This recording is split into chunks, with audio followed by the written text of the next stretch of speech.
along the entire length of the Cambodia-Vietnam border with armed incursions by both sides.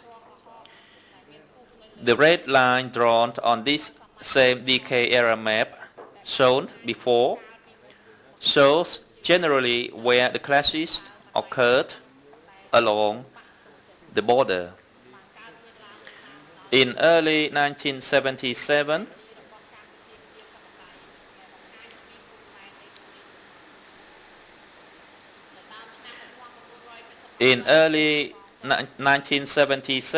Vietnamese troops penetrated into Cambodia in the Svay Rieng province. In August 1977, the CPK responded with attacks into Vietnam's Tây Ninh province. Allegations of atrocities committed during DK raids in Vietnam served as backdrop for a broad Vietnamese offensive in late 1977 through early 1978, when 11 Vietnamese divisions penetrated up to 25 miles into Cambodia before they ended their incursion. This major offensive was followed by a period of widespread border clashes during most of 1978 that culminated in another Vietnamese invasion of Cambodia in December 1978. As many as 150,000 Vietnamese troops attacked Cambodia, and the CPK government collapsed with the capture of Phnom Penh on 7 January 1979.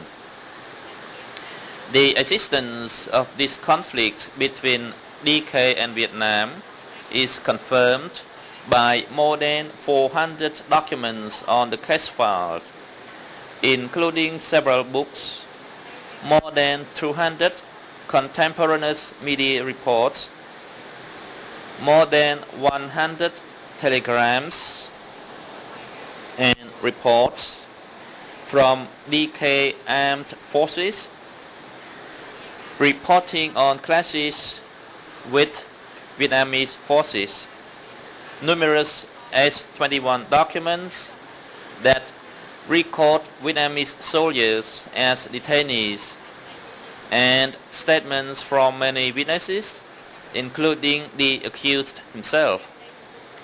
The existence of an armed conflict and Dutch awareness of it is irrefutable.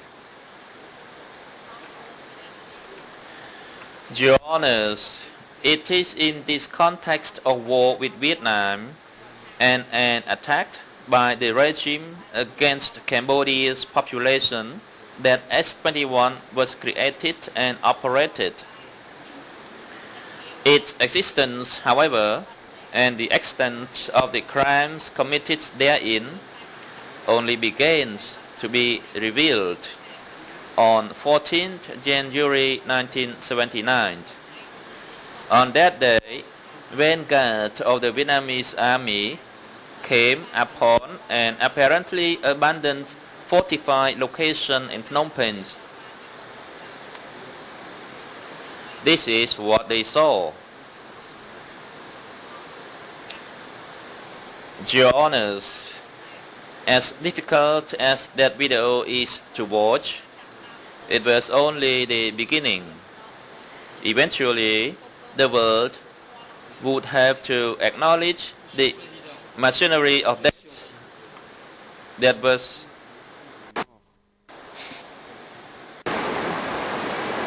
La Chambre n'a pas statué sur ce film. The Chamber is yet to rule on the contents of this footage. This has been the subject of an application and representations made by the prosecution and the defense, and I am shocked to see that this film has been produced before the Chamber has made its ruling thereon. Permettez-moi, Monsieur le Président, Mr. President. I should like to remind my colleague that if he had consulted or watched the video, he would have realized that this is not the subject of the representations made before the chamber. This is a film that has been on the case record for more than 2 years. So with your leave, I would like to inform my colleague that you had decided that there should be no interruptions by the parties during the opening statements, except by the chamber. So I would respectfully request that my learned colleague be reminded of this fact. Thank you. Mr. Roux.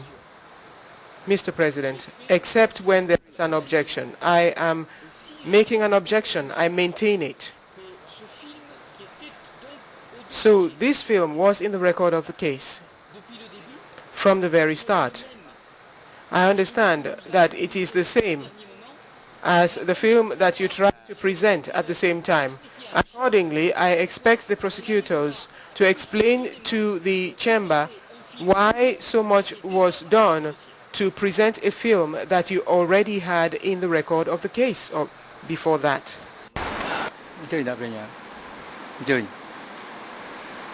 President, please the co-prosecutor to respond.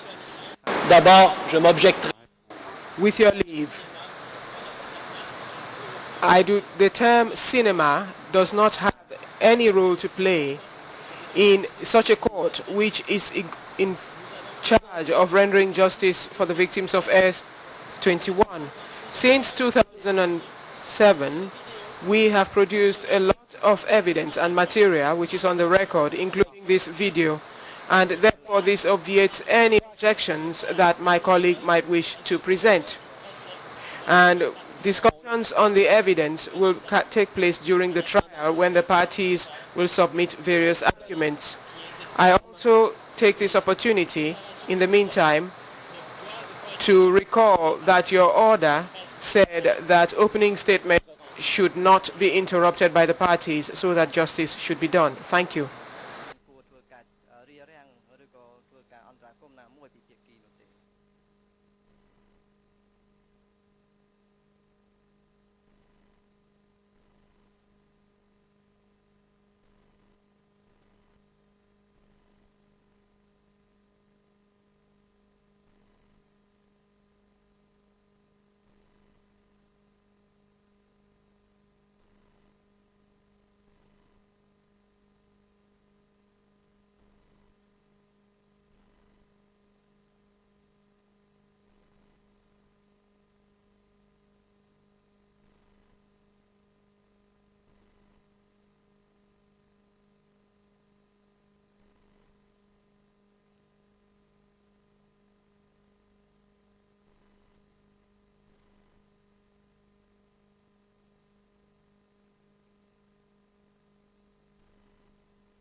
The President, the co-prosecutor can clarify it clearly on the video footage which has just been shown and which has been objected by the defense lawyer, whether this video footage is a new video footage or it's the existing one already in the case file and which has only been shown but for your presentation. Thank you, Mr. President. I can assure you that every single piece of evidence that will be talked about by us today, that will be shown to you on your monitors, have been in the case file, are in the case file, and have been in the case file for, I would say, 90% of them, except for the witness statements, for over 2 years. I submit, Your Honor, that if the defense had any objection to any of these pieces of evidence, it had ample time to exclude or request their exclusion from the case file by putting forward a motion to the co-investigative judge. My learned friend, himself an expert in the civil law system, knows that full well. Bearing that, and I note that the rules say that they are barred from doing this now by the closing order's finality, bearing that, all the evidence that is in the case file, and as Your Honor, I've so clearly stated it during pretrial conference, all the evidence in the case file can be referred to by the parties. It is after that up to you to decide what evidence you need to base your judgment on and to weigh that evidence accordingly. So again, to clarify, all the evidence that we will be referring to today is in the case file.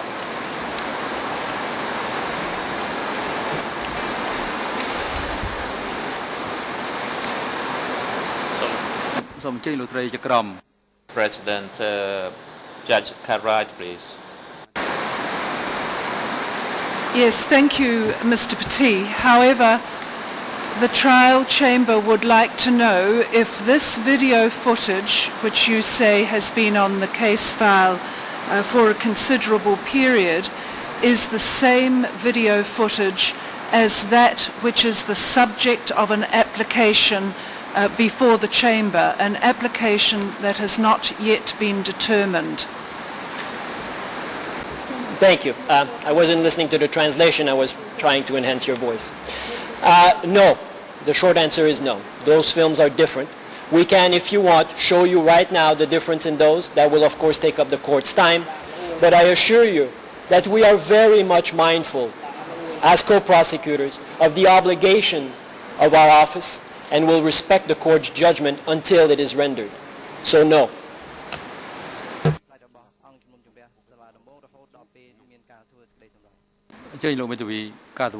Is the lawyer Casabot?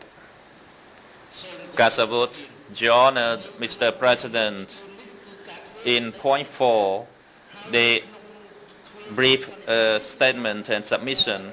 In this submission, the President, in this proceeding, the co-prosecutors would make the opening statement, and there is no rules or any regulations to show which evidence the co-prosecutors can present during this brief statement. Thank you.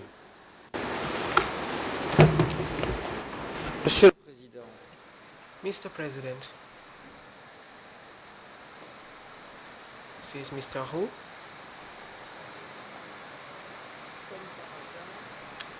As if by chance, this is a document which was not discussed during the investigation phase.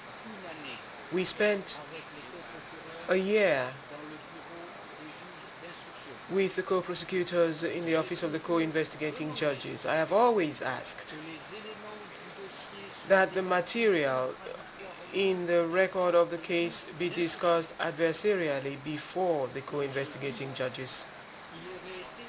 And I say that it would have been fair that before the prosecution presents this film, which is for all intents and purposes identical to the one that has been the subject of an application before you, it would have been fair for the prosecutor.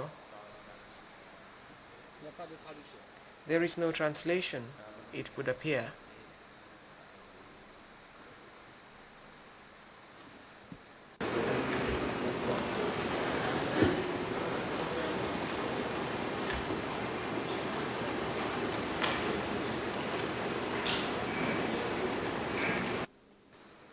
Just to find out whether the English translation is working, this is the English channel. Can you hear me?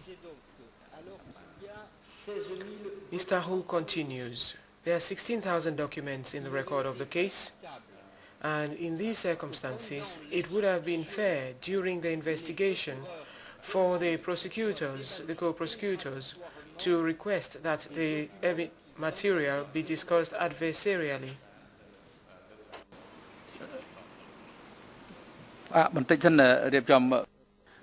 The President, we please wait for a moment while we sort out the translation issue.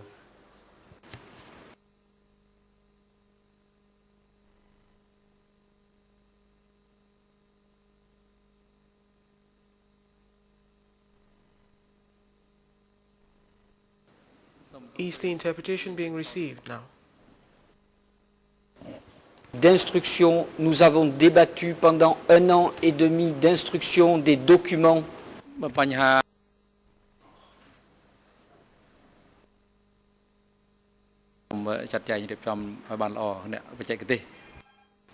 President, may the IT people please sort out the interpretation issue. Thank you.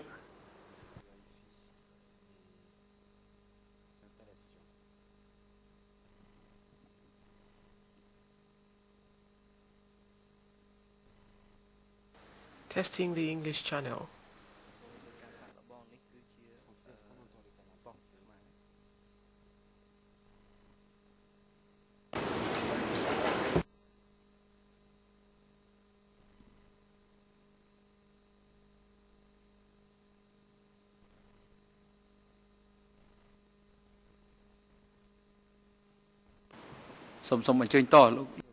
The President, may the defense lawyer continue. Thank you. Bien. Mr. Hu. Very well. Thank you, Mr. President. So, as I was saying, we have had a year and a half of investigations on an adversarial basis with the Office of the Prosecutor. A number of documents were discussed or debated during the investigation, but some were not the subject of an adversarial debate. A few days before the beginning of this trial, the co-prosecutors announced that they had found an exceptional document that they absolutely wished to produce. And so what do we find out today? We find out that they had in their records something which they had failed to discuss adversarially during the investigation. This something is the same film, it's the same footage. This is not a fair trial. At the very least, if the prosecutor wishes in the course of these proceedings to use documents that were not discussed adversarially before the investigating judges, the least it could do is to warn the defense beforehand. There are 17,000 documents. How do you expect the defense to prepare properly if at the very last moment you produce documents that were not discussed adversarially during the investigation without indicating either to the defense or to the chamber what these documents are, without indicating either to the defense or to the chamber that the document that you are seeking to produce is practically the same as the one that you tried to include in the record of the case, that is a film of S21. We were not told what it was. We were shown images of S21. We were not told who shot the film, under what circumstances, and pictures or footage is projected just like that, and they say it's been in the case file for 2 years now. It was not so during the investigation, and under proceedings before this chamber, everything is discussed adversarially at the investigation stage. Thank you. I apologize to prolong this debate. However, I think it's my duty to correct so many misrepresentations. First of all, it is not our file. It is the court's file. It is the investigative judge's file. It is now your file. In that file, there is not 16,000 or 17,000 documents. There is, in actual fact, 2,900 documents. All of those documents, save for the few added during the investigative phase or the witness statements, have been referred to specifically by the co-prosecutor as supporting our allegations in the initial submission filed in July 2007. I have no doubt that my learned friend, so experienced in international crimes, must have read this initial submission attentively, must have looked at all the pieces of evidence we have referred to almost 2 years ago as being relevant, as being susceptible of being brought forward by the co-prosecutors to support these allegations. So I'm a bit confused about this apparent surprise now of the defense as to what we deem to be the relevant evidence. Now, if I understand the gist of most of the intervention, this is about this video. As I said, we can show the two videos. You can see that they represent different scenes. However, we are talking about S21. Is the defense now telling us that every time we talk about S21, we can only talk about it once, show only one piece of evidence, to restrict your consideration of the evidence that is in the case file? Does the defense presume to tell you, to tell us, what the parties can refer to in the case file? I don't think, I hope, it's not the intervention of the defense to support that contention. So again, I would request that we may proceed, of course, being credited for the amount of time we have spent debating this issue, and that we may go forward with this trial. Thank you.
The President, after having listened to the objection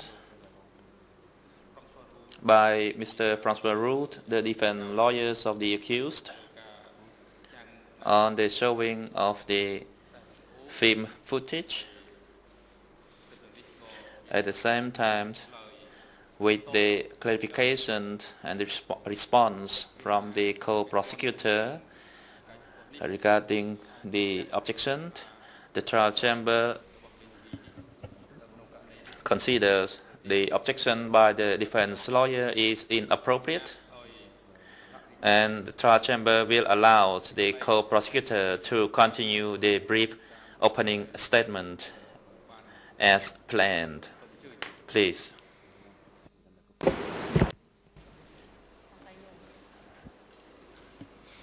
The co-prosecutor. Thank you, Your Honor. Let me continue with your permission. Your Honors, as difficult as that video is to watch, it was only the beginning. Eventually, the world would have to acknowledge the machinery of death that was S-21 and its crucial role in the sufferings of the Cambodian people. However, before we look at some of the evidence of the crimes committed at S-21, let's clarify first its physical and organizational structure. S-21 was comprised of a main compound, the neighborhood immediately surrounding that compound, a subordinate forced labor camp at Preso, known as S-24, as well as a main execution and burial site located at Chương 8. The map of Phnom Penh and its surroundings. Looking at this map of Phnom Penh and the surrounding areas, we can see a green box in the upper right-hand corner. This is where the main S-21 compound was located. The blue box south and below S-21 is Chương 8, the place where most S-21 prisoners were executed and their remains buried. The red box west of Chương 8 in the lower left-hand corner is S-24. S-24 was located in the area surrounding an old colonial prison and operated as a re-education facility and forced labor camp. All of these locations were within the hierarchy of S-21 and controlled by Duch as chairman of S-21. Looking now at a 1960s map of Phnom Penh, we can see the area of S-21 in more detail. The red area formed the main compound of S-21 and is now the dual Slang Genocide Museum. The yellow area surrounding that compound was also controlled by and formed part of S-21. This area contained numerous buildings essential to S-21's operation. These buildings included interrogation and torture houses, a special prison for holding important prisoners, a building for the reception of prisoners, a number of execution sites and mass graves, the communal eating hall for S-21 staff, warehouses, guard checkpoints, and houses for the S21 staff, including a number of houses used by Duch throughout his tenure. S21 covered approximately the area bound by Mao Zedong Boulevard to the south, Moniwong Boulevard to the east, Sihanouk Boulevard to the north, and Street 163 to the west. Some of these particular locations outside of the S21 main compound are identified in this aerial map of the area. Looking more closely at the main compound, you can see 5 main buildings labeled A, B, C, D, and E. Building E was where the prisoners were photographed, and a biography was created as part of the registration process. From Building E, prisoners would be taken to Building A, B, C, or D, which housed the cells. Important prisoners were placed in Building A. The cells in Building A were larger than those in Building B, C, and D, and usually held only a single important prisoner. Building B, C, and D served as prisons for ordinary S21 detainees and consisted of a mix of large group detention cells and small individual cells. At any one time, these various locations could hold hundreds of prisoners. As we've seen, Office S21 as an administrative unit included Prey Sa and Cheung Ag, and we will examine those locations and the crimes committed there.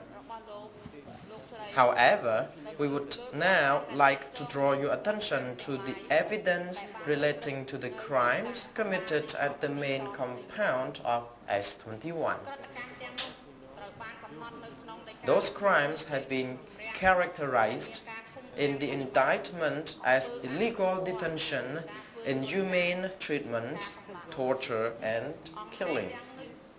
The facts in support of those legal qualifications are irrefutable, yet almost beyond belief. The victims brought to S21 were either seized by armed Khmer Rouge and bundled off in a truck or lured to its gates by trickery and then arrested. The legal system having been abolished, the victims were not informed of the charges, much less given an opportunity to respond to them, no lawyer to speak on their behalf, no judge to hear their pleas. Every arrest was unlawful and all of the prisoners were unlawfully detained. As the accused himself has acknowledged, there was no reprieve to the granted except death. Those prisoners came to S21 from all over DK. You will hear from witness KW09, who was responsible for guarding and transporting the prisoners at S21, that the victim